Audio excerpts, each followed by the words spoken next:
Assalamualaikum students. Today we are going to discuss very famous Fermat's principle.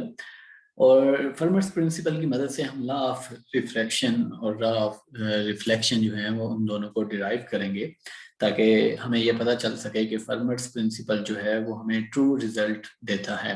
तो आज का lecture जो है वो ऑप्टिक्स कोर्स का लेक्चर नंबर 5 है। चैप्टर नंबर 2 में से ये टॉपिक जो है वो लिया गया है। बुक का नाम आपके सामने मेंशन है, introduction to optics by Pedrottis family. तो स्टूडेंट्स हम स्टार्ट करते हैं। सबसे पहले देखते हैं हम कि फर्मेट्स प्रिंसिपल क्या चीज होती है हमारे पास। तो let me select a pen. Okay students, Fermat's principle जो है वो बेसिकली हमें लॉ ऑफ रिफ्लेक्शन और लॉ ऑफ रिफ्रैक्शन दोनों को डिराइव करने के लिए एक बहुत अच्छा प्लेटफॉर्म मुहैया करता है, जिसकी मदद से हम इजीली दोनों लॉज को डिराइव कर सकते हैं और उनकी वैलिडिटी जो है वो चेक कर सकते हैं। तो 200 बिफोर क्राइस्ट में हीरोज ने, अलेक्जेंड्रिया से इसका ताल्लुक था, और हीरोज ने एक हाइपोथेसिस दिया कि लाइट जो है वो जब 2 पॉइंट्स के दरमियान, लेट से फ्रॉम पॉइंट ए से बी अगर लाइट ने ट्रेवल करना है तो पॉइंट ए से बी तक पहुंचने के लिए लाइट हमेशा शॉर्टेस्ट पाथ जो है उसको फॉलो करेगी। और अगर ये प्रोपोगेशन सेम मीडियम में है, यानी कि अगर ये मीडियम एयर है आपके पास, पॉइंट ए भी एयर में है, पॉइंट बी भी आपके पास एयर में है, तो लाइट जो पाथ चूज करेगी वो हमेशा शॉर्टेस्ट पाथ होगी दोनों पॉइंट्स के दरमियान। और दो पॉइंट्स के दरमियान आपको पता ही है कि शॉर्टेस्ट पाथ जो है वो हमेशा एक स्ट्रेट लाइन होती है। तो ये हीरोज प्रिंसिपल था। इसको मजीद आगे चल के जनरलाइज किया फर्मेट ने, और उसको फिर फर्मेट्स प्रिंसिपल कहा जाता है। फिलहाल हम हीरोज प्रिंसिपल तक रहते हैं, जो हमें बताता है कि दो पॉइंट्स के दरमियान लाइट हमेशा शॉर्टेस्ट पाथ जो है वो चूज करती है। अब हम देखेंगे कि इस प्रिंसिपल की मदद से क्या लॉ ऑफ रिफ्लेक्शन डिराइव हो सकता है। अगर तो लॉ ऑफ रिफ्लेक्शन इस प्रिंसिपल की मदद से डिराइव हो जाए तो इसका मतलब ये होगा कि ये प्रिंसिपल जो है वो वैलिड है।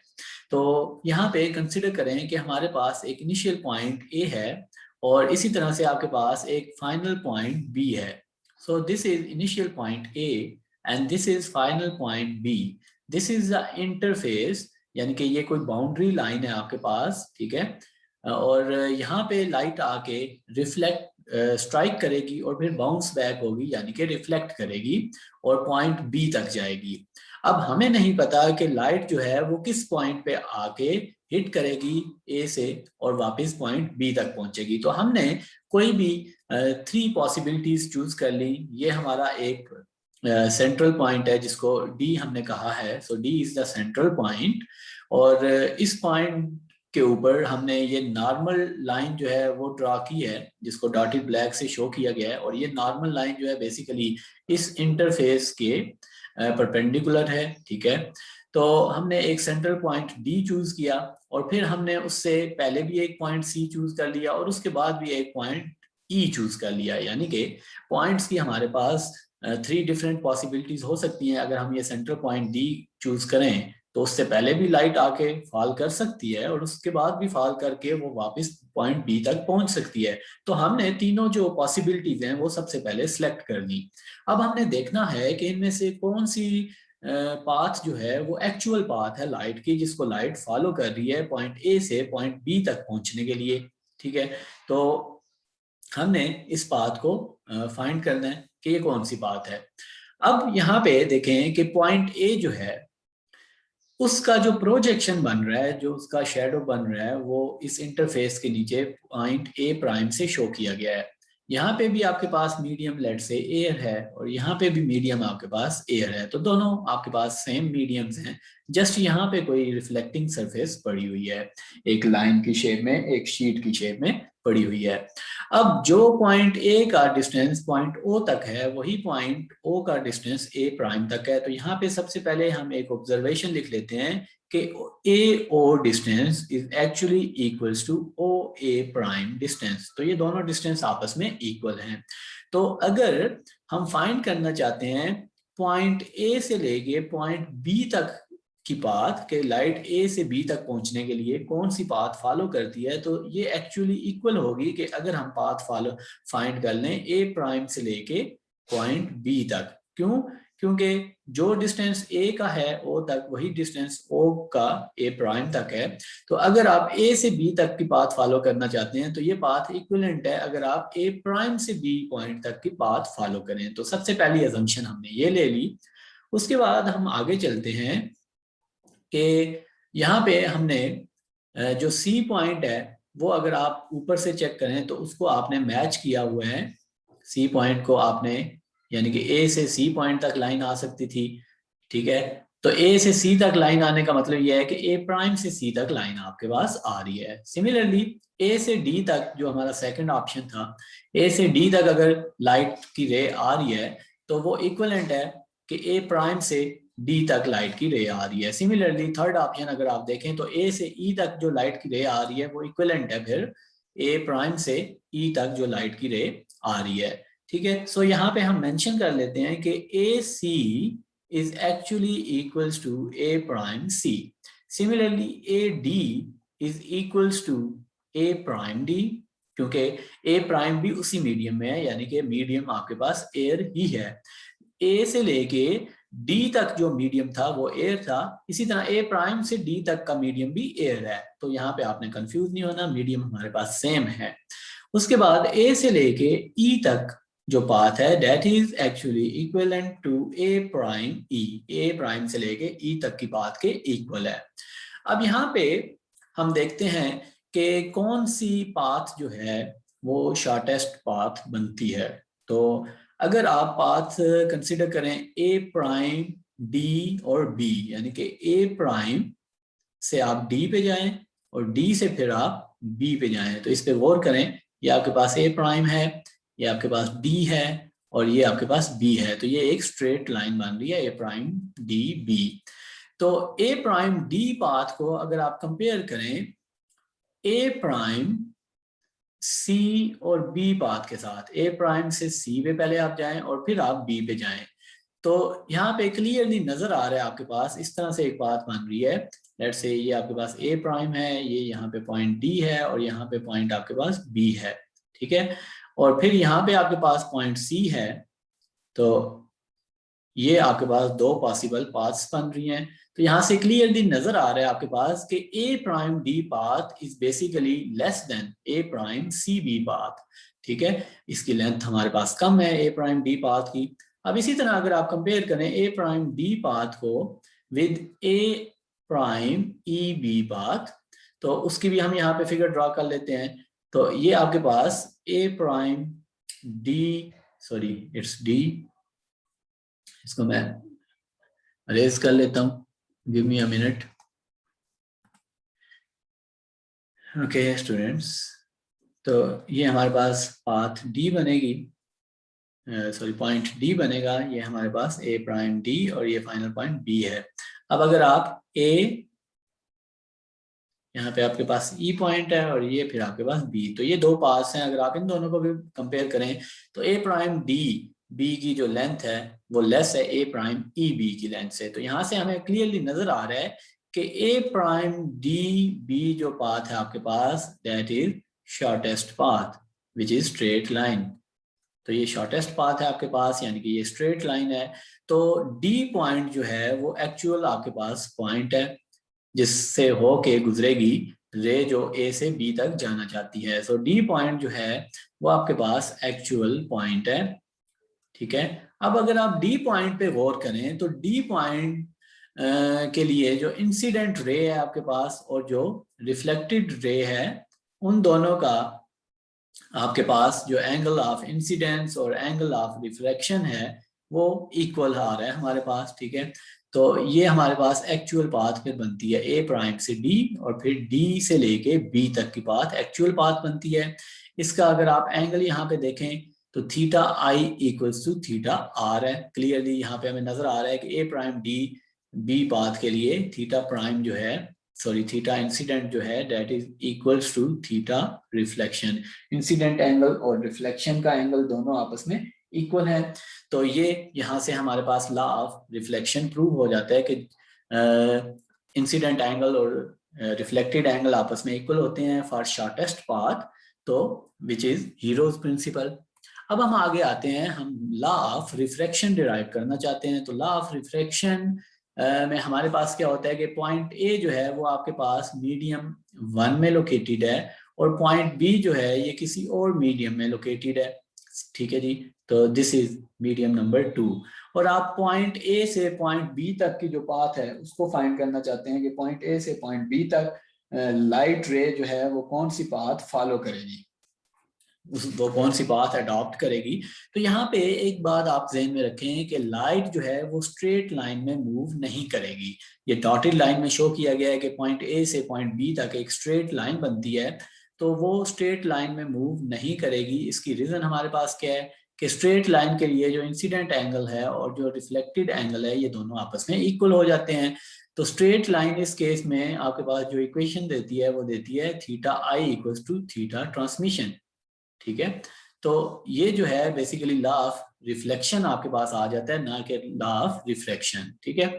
तो इस चीज को मैनेज करने के लिए, इस चीज को स्टडी करने के लिए एक फ्रेंच मैथमेटिशियन फर्मेट ने हीरोज प्रिंसिपल को मजीद जनरलाइज किया और उसने ये कहा कि लाइट जो है वो एक्चुअली पाथ फॉलो करती है एक स्ट्रेट लाइन की बजाय, शॉर्टेस्ट पाथ की बजाय वो पाथ फॉलो करती है ऐसी जिसके लिए टाइम जो है वो लीस्ट टाइम जो है वो रिक्वायर्ड हो, ठीक है। Path of least time from A to B will be followed by the light रे।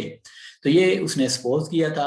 अब आप देखते हैं कि हमारे पास लाइट को कम टाइम जिस पाथ के लिए रिक्वायर होगा वो एक्चुअल पाथ बननी चाहिए हमारे पास, और कम टाइम वाली पाथ से हमारे पास लॉ ऑफ रिफ्रैक्शन यानी कि sine theta n1 sine theta 1 equals to n2 sine theta 2 हमारे पास आना चाहिए, ठीक है।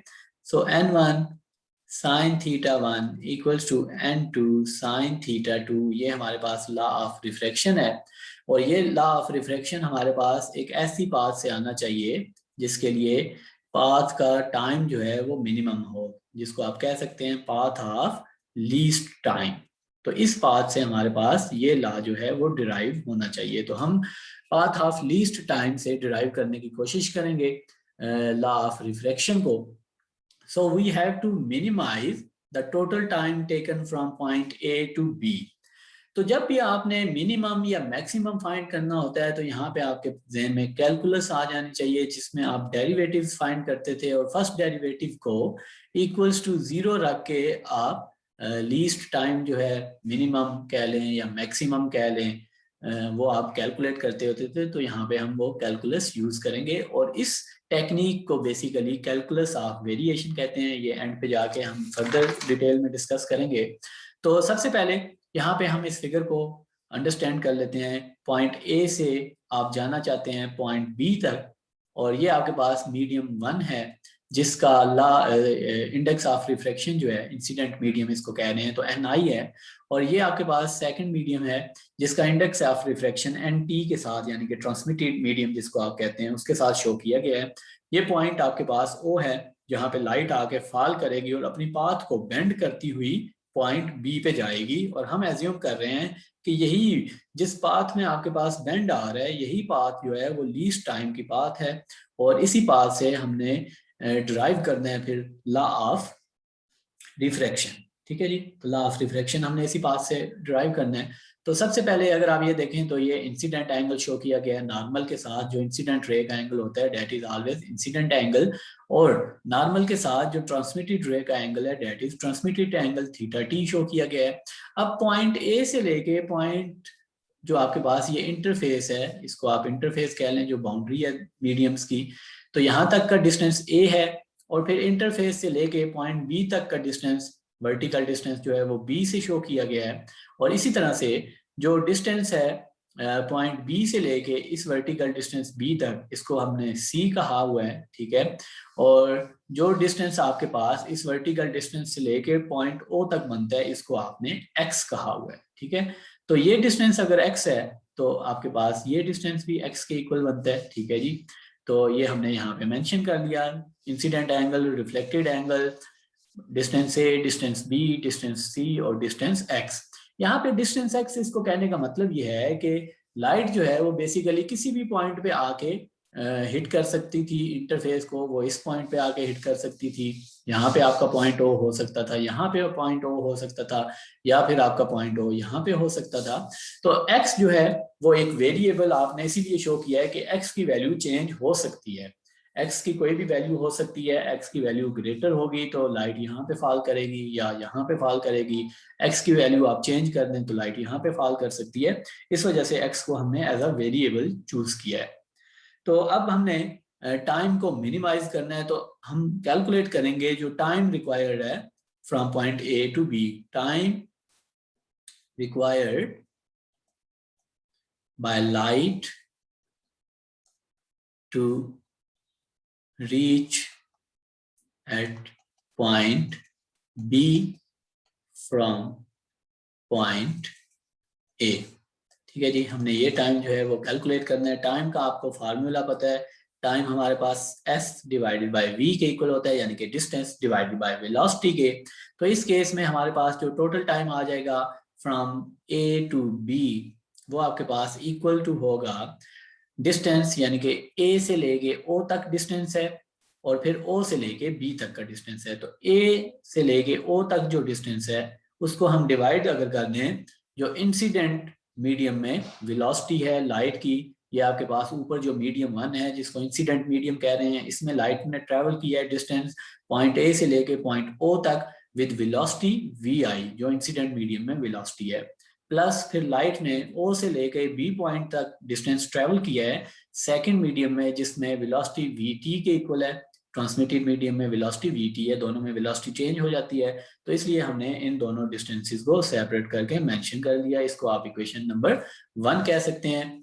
और वी आई हमारे पास है velocity of light in incident medium, या मीडियम 1 कह लें आप इसको। और इसी तरह से वी टी जो है आपके पास वेलोसिटी ऑफ लाइट है ट्रांसमिटेड मीडियम में, या फिर आप उसको कह लें मीडियम 2, ट्रांसमिटेड मीडियम, या फिर आप उसको मीडियम 2 कह सकते हैं, और इसको आप मीडियम नंबर 1 कह सकते हैं।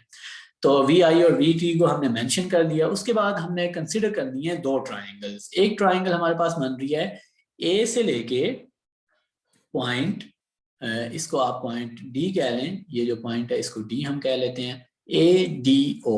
एक ट्राइंगल आपके पास बन रही है ए डी ओ, और इसकी शेप कुछ इस तरह से बन रही है।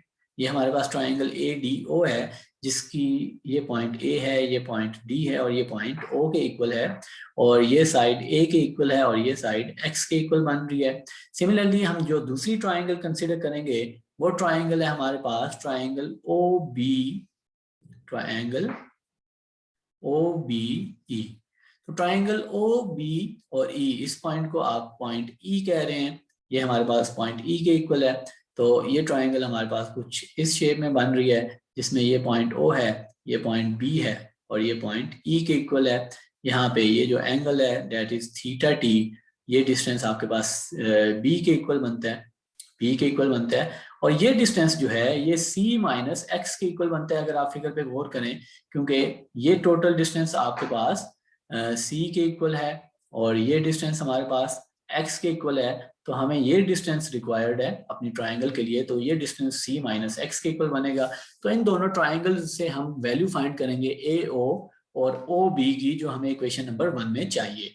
तो इन ट्राइंगल्स को यहाँ पे मैं दोबारा नीट करके बनाने लगा हूँ, क्योंकि इन ट्राइंगल्स की मदद से हमने काफ़ी जो इंफॉर्मेशन है वो फाइंड करनी है। ये आपके पास पॉइंट ए है, पॉइंट डी, और ये पॉइंट ओ है हमारे पास। ठीक है, इस ट्राइंगल ने एंगल नॉर्मल के साथ, इस एंगल ट्राइंगल का जो एंगल था वो इंसिडेंट एंगल के इक्वल था। अगर आप यहाँ पे वापस आके देखें तो ए ओ लाइन का जो नॉर्मल लाइन के साथ एंगल है वो थीटा आई के इक्वल था।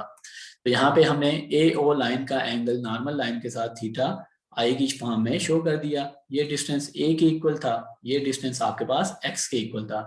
जब ये एंगल थीटा आई जो है यहाँ से ए ओ लाइन से नॉर्मल तक थीटा आई एंगल बन रहा है, तो ये एंगल ऑब्वियसली आपके पास 90 माइनस थीटा आई बनेगा। ठीक है जी, ये बात बड़ी क्लियर है यहाँ पे। तो ट्राइंगल ए डी ओ को हमने यहाँ पे मेंशन कर दिया, उसका एंगल भी हमने फाइंड कर लिया। अब हम आते हैं ट्राइंगल ओ बी ई पे। तो ट्राइंगल ओ बी ई में भी हमारे पास इसी तरह से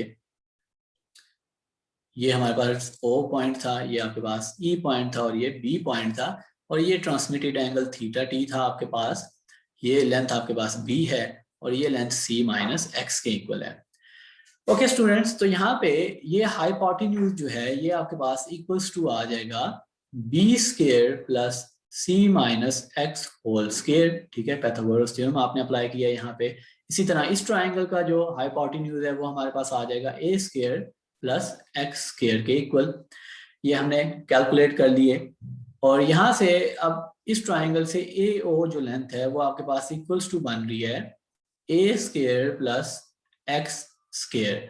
और इसी तरह ये जो लेंथ ओ बी आपके पास इस ट्राइंगल से आ रही है वो आपके पास आ रही है B square plus c minus x whole square. तो ये हमारे पास दो लेंथ्स आ गई।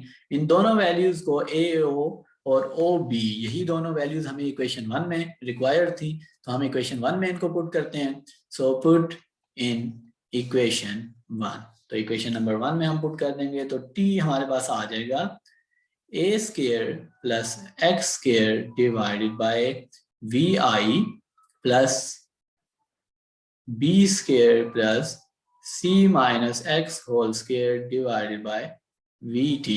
So this is equation number 2. अब हमने टाइम को मिनिमाइज करना था। टाइम को जब आपने मिनिमाइज करना है तो इसका मतलब ये है कि आपको फर्स्ट डेरिवेटिव कैलकुलेट करना पड़ेगा। So we have to calculate dt और dx, और इसको आप इक्वल्स टू 0 पुट करेंगे, क्योंकि एक्सट्रीम वैल्यूज कैलकुलेट करने के लिए डेरिवेटिव, फर्स्ट डेरिवेटिव को आप 0 के इक्वल पुट करते होते हैं। ये कैलकुलस में आप पढ़ के आए होंगे। तो यहाँ पे हमने dt और dx फाइंड करना है। सो dt और dx इक्वेशन 2 से अगर आप कैलकुलेट करें तो ये आ जाएगा d by d x of a square plus x square divided by v i plus d by d x of b square plus c minus x whole square divided by v t. तो ये दोनों derivative आपने calculate करने हैं। We i और v T जो हैं वो तो कांस्टेंट है आपके पास। So d t divided by d x ये हमारे पास आ जाएगा 1 डिवाइडेड बाई वी आई और d by d x of square root of a square plus x square. Similarly 1 over v t constant है, उसको आप डेरिवेटिव से बाहर ले आएंगे और यहाँ पे डेरिवेटिव आपके पास जस्ट बचेगा B square plus c minus x whole square का। यहाँ पे पहले डेरिवेटिव को, फर्स्ट डेरिवेटिव को आपने इक्वल्स टू 0 पुट करना है, तो हमने इक्वल्स टू 0 पुट कर दिया। सो 1 ओवर वी आई, डेरिवेटिव की मैं डिटेल में नहीं जा रहा, यहाँ पे जस्ट आपने पावर रूल जो है वो अप्लाई करना है डेरिवेटिव्स का। तो आपके पास आंसर आएगा final 1 over 2 into a square plus x square into 2x plus 1 over v t into 1 divided by 2 into square root of b square plus c minus x whole square, और साथ में आ जाएगा 2 into c minus x into minus 1। तो ये power rule के according हमारे पास derivatives आ जाएंगे। 2 और 2 आपके पास कैंसिल हो जाएगा। So we have 0 equals to x divided by v i into square root of a square plus x square. और ये माइनस जो है मैं स्टार्ट में ला सकता हूँ, जो -1 लिखा हुआ है तो इस माइनस को मैं स्टार्ट में ले आया। Minus c minus x divided by v t into square root of b square plus c minus x whole square. इस इक्वेशन को अगर मैं रीअरेंज करके लिखूं तो माइनस वाली साइड को मैं लेफ्ट साइड पे ला सकता हूं। तो हमारे पास जो इक्वेशन बन जाएगी वो बन जाएगी x divided by v i into square root of a square plus x square equals to c minus x divided by v t into square root of b square plus c minus x whole square. Let's say this is our equation number 3। अब हमने यहाँ पे इस equation में कुछ values जो हैं हम अपनी प्रीवियस ट्राइंगल्स की मदद से पुट कर सकते हैं। तो हम वापस चलते हैं अपनी ट्राइंगल्स पे।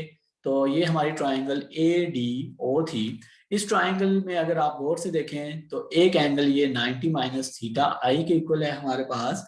ये दूसरा एंगल हमारे पास 90 डिग्री के इक्वल है, और लेट से ये एंगल हमने फाइंड करना है अल्फा। सो एंगल अल्फा हमने फाइंड करना है। तो यहाँ पे ही मैं कैलकुलेशन करता हूँ, किसी भी ट्राइंगल के इंटीरियर एंगल्स का जो सम है वो हमेशा 180 डिग्री के इक्वल होता है। So alpha plus 90 degree plus 90 minus theta i, ये इक्वल होगा 180 डिग्री के। तो इस इक्वेशन से आपके पास alpha minus theta i equals to 0 आ जाएगा, which is alpha equals to theta i. तो अल्फा एंगल जो है वो बेसिकली थीटा आई है, यानी कि आपके पास जो इस ट्राइंगल पे ऊपर एंगल बन रहा है, ये एंगल आपके पास, ये एंगल अल्फा जो है ये थीटा आई के इक्वल है। यहाँ पे हम इसको हाईलाइट कर देते हैं कि ये एंगल थीटा आई के इक्वल है। उसके बाद हम चलते हैं अपनी दूसरी ट्राइंगल पे। वहां पे तो हमने ऑलरेडी एंगल जो है वो फाइंड किया हुआ है। तो यहाँ से जो हमारे पास फर्स्ट ट्राइंगल है, इस ट्राइंगल से हम कैलकुलेट करते हैं साइन थीटा की वैल्यू, साइन थीटा आई, या इसको आप कह सकते हैं लेट्स से हम इसको साइन अल्फा ही कहते हैं फिलहाल। सो साइन अल्फा की वैल्यू हमारे पास आ जाएगी सम पीपल, यहाँ पे मैं क्लियरली मेंशन कर देता हूँ ताकि इसमें कोई कंफ्यूजन ना हमारे पास रहे। थीटा के सामने यानी कि अल्फा के सामने वाली साइड आपके पास परपेंडिकुलर होगी, ये साइड आपके पास हाइपोटेन्यूज है और ये साइड आपके पास बेस का काम करेगी। इसी तरह इस ट्राइंगल में थीटा के सामने वाली साइड परपेंडिकुलर होगी, ये साइड आपके पास हाइपोटेन्यूज है और ये साइड आपके पास बेस का काम करेगी। सो अब हम फाइंड कर रहे थे अपने साइन अल्फा को। तो साइन अल्फा हमारे पास होता है सम पीपल हैव परपेंडिकुलर और हाइपोटेन्यूज। तो परपेंडिकुलर की वैल्यू है हमारे पास इस ट्राइंगल में ADO में x, और हाइपोटेन्यूज की वैल्यू है a square plus x square. तो यहाँ पे अल्फा की अगर आप वैल्यू पुट कर दें, अल्फा हमारे पास थीटा आई के इक्वल है, तो साइन थीटा आई आपके पास आ जाएगा x divided by square root of a square plus x square. तो इस ट्राइंगल से हमारे पास x divided by square root of a square plus x square जो है वो साइन थीटा आई के इक्वल आ रहा है। तो यहाँ पे इसी तरह अगर आप sine theta t triangle OBE जो सेकंड ट्राइंगल है इसमें फाइंड करें, तो अगेन परपेंडिकुलर और हाइपोटेन्यूज, और परपेंडिकुलर की वैल्यू है c माइनस एक्स और हाइपोटेन्यूज की वैल्यू है आपके पास b square plus c minus x whole square. तो ये आपके पास इस ट्राइंगल में से साइन थीटा टी की ये वैल्यू आ जाएगी। इन दो वैल्यूज को हम पुट कर सकते हैं इक्वेशन 3 में। इक्वेशन 3 में अगर आप देखें तो लेफ्ट साइड पे हमारे पास x डिवाइडेड बाय, ये हमारे पास जो है x divided by a plus x square whole under root, ये वैल्यू लिखी हुई है साइन थीटा आई की। तो इसकी जगह आप साइन थीटा आई पुट कर सकते हैं और divided by v i. Similarly right side पे जो हमारे पास c minus x divided by square root of b square plus c minus x whole square है, ये आपको नजर आ रहा होगा कि ये साइन थीटा टी की वैल्यू लिखी हुई है। तो इसकी जगह आप वैल्यू लिख सकते हैं sine theta t divided by v t. तो ये हमारे पास इक्वेशन 3 जो है वो sine theta i divided by v i plus sine theta t divided by v t के इक्वल बन चुकी है। अब हमने देखना है कि इंडेक्स ऑफ रिफ्रैक्शन का हमारे पास क्या फार्मूला होता है। इंडेक्स ऑफ रिफ्रैक्शन जो है हमारे पास that is n equals to c divided by v। तो यहाँ से v जो है वो आ जाएगा c डिवाइडेड बाय n के इक्वल। तो v यहाँ से c डिवाइडेड बाय n आ जाएगा। सो वी आई जो है उसकी वैल्यू आ जाएगी, c तो कांस्टेंट है, सो c divided by n I. Similarly v transmission की वैल्यू आपके पास आ जाएगी c divided by n t। In values को हम पुट कर देते हैं अपनी इक्वेशन में। पुट इन इक्वेशन जो हमारी प्रीवियस इक्वेशन है, ये जो सबसे नीचे लिखी हुई है sine theta i divided by v i, तो वी आई वगैरह की हम और वी टी की वैल्यू पुट कर देते हैं। So sine theta i divided by v i की वैल्यू है c ओवर n आई, और इसी तरह sign theta t divided by v t की हम वैल्यू पुट कर देते हैं c divided by n T. तो यहाँ पे इस फ्रैक्शन को हम रीअरेंज कर लेते हैं, तो ये फ्रैक्शन हमारे पास बन जाएगी n i sine i divided by c equals to n t sine theta t divided by c। c और c आपके पास कैंसिल हो जाएंगे और ये इक्वेशन आपके पास बन जाएगी n i sign theta I equals to nt sin theta t, which is clearly law of refraction. So